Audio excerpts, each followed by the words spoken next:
अच्छा दोस्तों, सच सच बताना है कि आपके साथ भी ऐसा होता है या कभी का ऐसा हुआ है कि आपको लगता है कि आप अच्छे से इंग्लिश बोल लेते हैं, आपने अपनी तैयारी सही से कर ली है, इंग्लिश बोलना सीख गए हैं, लेकिन कभी आप किसी के सामने गए हों और आपने इंग्लिश बोली हो और वहाँ पे जब सामने से उसने अपना स्पीच दिया हो, इंग्लिश बोला हो, आपसे बातचीत की हो, तब कई सारे ऐसे सेंटेंसेस निकल गए हैं जो आपके सर के ऊपर से निकल गए हों।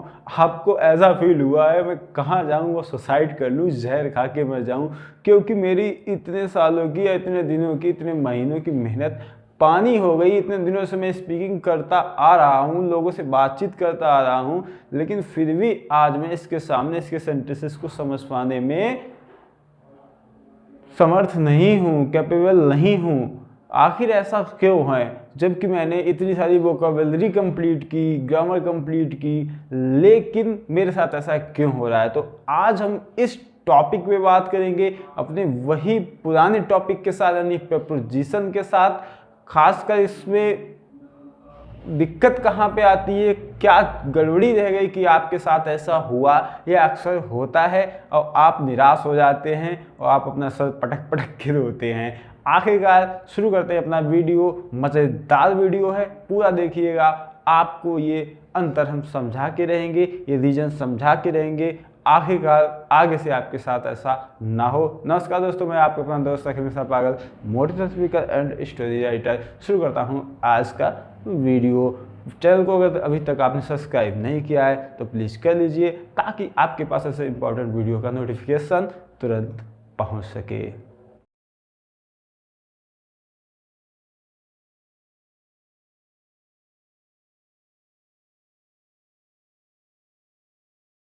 आज हम बात कर रहे हैं कि पूरी इंग्लिश की तैयारी होने के बावजूद भी आपके साथ कभी कभी ऐसा होता है कि आप किसी के सामने जाते हैं, वो आपसे जीनियस होता है, एक्सपर्ट होता है इंग्लिश का, यानी अच्छे से आपकी अपेक्षा अच्छे से इंग्लिश बोल लेता है, अच्छे से समझ लेता है। तो वो अलग अलग तरीके के एडम्स, फ्रेसेस, प्रीपोजिशंस, बहुत सारी ग्रामर्स को यूज करता है और आप वहाँ पे रह जाते हैं उससे वीक। आप तो समझते हैं खुद में कि मैंने सारी इंग्लिश कंप्लीट कर ली और आखिरकार आप छोटे से टॉपिक में आके फंस जाते हैं। आप तो समझते हैं कि प्रपोजिशन बहुत नॉर्मल सा एक टॉपिक है जिसको ज़्यादा समझने की ज़रूरत नहीं है, लेकिन वो क्या करता है, अच्छे से अच्छे प्रपोजिशन को यूज करता है और आप उसका सेंस समझने में फिक्स हो जाते हैं। आप उसका सेंस समझ नहीं पाते हैं। वो प्रीपोजिशन का यूज कर रहा है, आप उसका मीनिंग, हिंदी मीनिंग लगा रहे हैं, तो आपको सेंस ही नहीं आ रहा। आप कौआ रहे हैं खड़े उसके सामने, आपको कुछ समझ में नहीं आ रहा, सारी इंग्लिश आपकी धरी की धरी रह जाती है। तो आइए बोर्ड पे देखते हैं कितना डिफरेंट होता है प्रीपोजिशन और हिंदी इंग्लिश मीनिंग में। प्रीपोजिशन का यूज करेंगे तो उसका सेंस क्या हो जाएगा, और खाली उसका मीनिंग से सेंस लेंगे तो उसका सेंस क्या रह जाएगा। आपको पता चल जाएगा कि प्रीपोजिशन का कितना यूज है, कितना इंपॉर्टेंस ही है। आइए देखते हैं दो प्रीपोजिशंस के एग्जांपल्स से। आफ्टर, पहला हमने एग्जांपल लिया है आफ्टर। अगर प्रीपोजिशन आफ्टर को लिया जाए, आफ्टर के सेंस को देखा जाए एज ए प्रीपोजिशन, तो क्या क्या सेंस आते हैं। वैसे आफ्टर मीन्स क्या होता है, बाद होता है। हिंदी मीनिंग इसकी क्या होती है, बाद होती है। लेकिन प्रीपोजिशन में जब जब यूज होगा उसके क्या क्या सेंस होंगे। फर्स्ट एग्जांपल देखते हैं। He started after 4 o'clock। Normal सा सीधा जैसा उसका हिंदी मीनिंग है वैसा ही सेंस है, यानी सी स्टार्टेड, उसने शुरू किया, आफ्टर 4 o'clock। कोई भी कार्य कुछ भी शुरू किया होगा आफ्टर 4 o'clock, यानी 4 बजे के बाद उसने शुरू किया, बिल्कुल नॉर्मल है। दूसरा भी बिल्कुल नॉर्मल है, जिस तरीके से हम 10th या 12th में सेंटेंस बनाते आए हैं कि हिज सिस्टर हैड गॉन, उसकी बहन के जाने के बाद वह पहुंचा, यानी वह अपनी बहन के जाने के बाद पहुंचा, ये वाला सेंटेंस। तो ये भी बाद के सेंस में है। ये इसलिए लिखा गया है कि आपकी यादों को ताज़ा किया जाए, आपको अच्छा लगे। क्योंकि जब आप 10th में थे, आप हमें कमेंट करके जरूर बताइएगा जब आप 10th क्लास में थे या अगर अभी आप 10th में हैं तो ऐसे सेंटेंस बनाने में आपको क्या दिक्कत आती थी या अभी क्या दिक्कत आती है कि ये बाद और पहले वाले सेंटेंस होते हैं, यानी दो क्लासेस होते हैं जिनको आपस में कंबाइंड करना पड़ता है, इसे सिंथेसिस के माध्यम से कंबाइंड करते हैं। लेकिन अगर 10th में है या 12th में तो आपको दिक्कत क्या आती है, और अगर पहले थे तो आपको क्या दिक्कत आती थी, आपने बनाना सीख पाया था या नहीं सीख पाया था, हमें कमेंट जरूर करना। इस यादों को ताज़ा करने के लिए इस एग्जाम्पल को रखा गया है। कुछ नहीं है, ही रीच्ड, वह पहुंचा, after his sister had gone, अपनी बहन के जाने के बाद वह पहुंचा। तीसरा एग्जाम्पल देखते हैं, this car is after my heart. अब इसको समझने की बात है। आफ्टर मीन्स क्या होता है, बाद।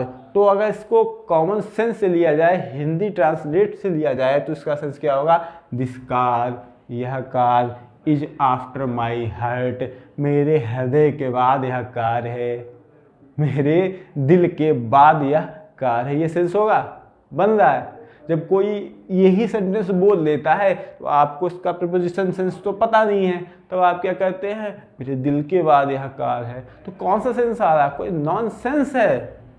फिर आप वहाँ पे खड़े खड़े मुर्गे बन जाते हो। ऐसा लगता है कि जैसे किसी ने आपको आधी से काट दिया, आपके काटे खून भी ना आ रहा, इतने बेइज्जत हो जाते हो, आपको खुद में इतनी अंदर से शर्म आती है, पूछो मत। तो ऐसी जगह पे आप कभी ना फंसे, आपके साथ ऐसा ना हो, इसलिए इसको समझना जरूरी है। प्रोपोजिशन छोटे से टॉपिक का छोटा सा प्रोपोजिशन है जिसके यूज को समझना आपके लिए बहुत इंपॉर्टेंट है। तो इसका मतलब क्या होता है, मनपसंद यानी पसंदीदा चीज। यहाँ पे क्या यूज हुआ, पसंद के लिए यूज हुआ। काहे के लिए, पसंद के लिए। तो this car is after my heart, यह कार मेरे दिल की पसंद है, यानी दिल को अच्छी लगती है। क्या हुआ, इस किस सेंस में हुआ, इसका पसंद के सेंस में। मेरे दिल को अच्छी लगती है, मेरे दिल में पसंद है, मेरे हृदय को बहुत अच्छी लगती है क्या, यह कार।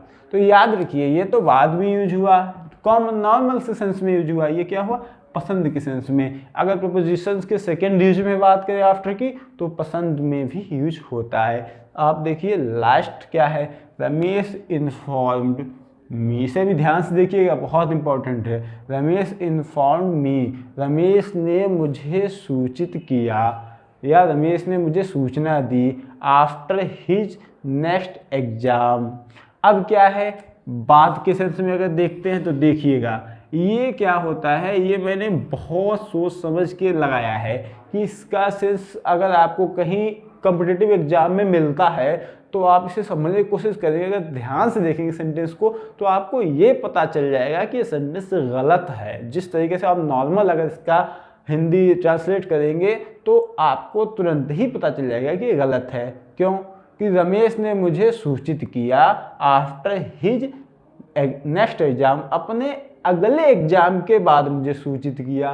जब अगला एग्जाम है, आने वाला एग्जाम है, तो उसके बाद कैसे सूचित कर सकता है, यानी जब अभी एग्जाम हुआ ही नहीं है तो उसके बाद नहीं सूचित कर सकता ना।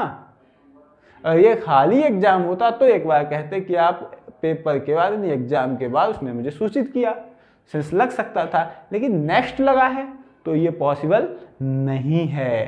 तो ये क्या हुआ, बारे में, क्या हुआ, आफ्टर इस बारे में, informed me after his next exam, यानी रमेश ने मुझे सूचित किया हिज नेक्स्ट एग्जाम, अपने अगले एग्जाम के बारे में रमेश ने मुझे सूचित किया। क्या हुआ, इसके संबंध में, जो भी नाउन होगा उसके संबंध में आफ्टर को यूज करेंगे। किसके, इसके संबंध में, न कि बाद में यूज करेंगे। तो ये दो चीजें क्या हैं, ये पसंद के लिए यूज होता है या किसी संबंध में यूज होता है। ठीक है, उसके बारे में बताता है, जो भी नाउन होगा उसके बारे में बताएगा। ठीक है, अब देखते हैं हमारा सेकेंड एग्जाम्पल क्या है, यानी सेकेंड प्रोपोजिशन क्या है। हमें दो ही प्रोपोजिशन लिए हैं क्योंकि आप कम समय में ज़्यादा समझ सकें, क्योंकि इसमें समझाना अलग अलग थोड़ा ज़्यादा हो जाता, वीडियो बहुत लेंथी हो जाता। तो बिफोर यानी पहले, नॉर्मल सी बात है, इसको क्या कहते हैं, पहले कहते हैं, जानते ही होंगे।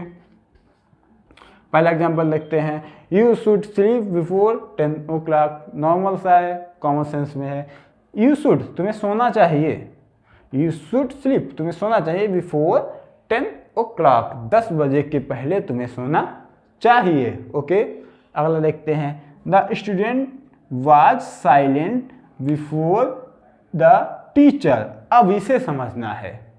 द स्टूडेंट वाज साइलेंट, विद्यार्थी शांत था, यानी विद्यार्थी शांत था बिफोर द टीचर, टीचर के पहले।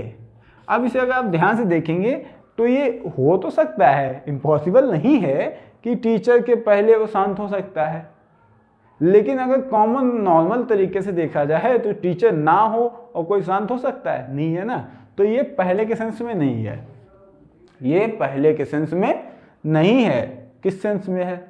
ये सामने के सेंस में है।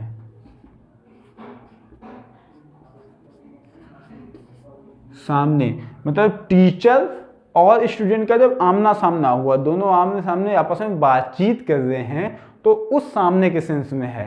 तो वैसे आप क्या करते हैं, फ्रंट ऑफ टीचर या सामने के लिए वही बहुत सारे मीनिंग्स आप यूज करते, फिर आप लगाते जाके, लेकिन समझ में आपके नहीं आता। तो आपको क्या कहना है, बिफोर यानी सामने। तो ये किस में आया, सामने। The student was silent before teacher, before the teacher यानी अध्यापक के सामने विद्यार्थी शांत था। आ गया सेंस, अध्यापक के सामने विद्यार्थी शांत था। क्या में आ गया, सामने में आ गया। अगला लास्ट देखते हैं। My father would choose honesty before a lot money, before a lot money. अब क्या आता है, ये कंपेयर में आता है, कौन सा ज़्यादा पसंद करता है, ये कंपेयरिंग। जैसे देन में लगाते हैं, हम डिग्रीज में पढ़ते हैं, तो इसमें क्या करेंगे, कंपेयर में लगाते हैं। जो ये वाला होगा आपका एडजेक्टिव या नाउन जो भी होगा, इससे इसकी कंपेयर होगी, ठीक है। इससे इसकी कंपेयर होगी, इससे इसकी कंपेयर होगी। ये वाला ज़्यादा होगा, ये वाला कम होगा, ये मोर होगा, ये लेस होगा, ठीक है। माई फादर वुड चूज, मेरे पिता ने चूज किया यानी सेलेक्ट किया, चयन किया, ऑनेस्टी ईमानदारी को। मेरे पिता ने ईमानदारी को चुना बिफोर ए लॉट मनी, यानी ए लॉट मनी बहुत सारे धन से अधिक वरीयता दी ऑनेस्टी ईमानदारी को, यानी बहुत सारे धन के अलावा बजाय ऑनेस्टी को क्या दी, वरीयता दी, ऑनेस्टी को पसंद किया। बहुत सारे धन से ज़्यादा ऑनेस्टी को पसंद किया। मेरे पिता ने बहुत सारे धन से ज़्यादा ऑनेस्टी को पसंद किया। तो क्या हो गया, तुलनात्मक तरीके से पसंद करना।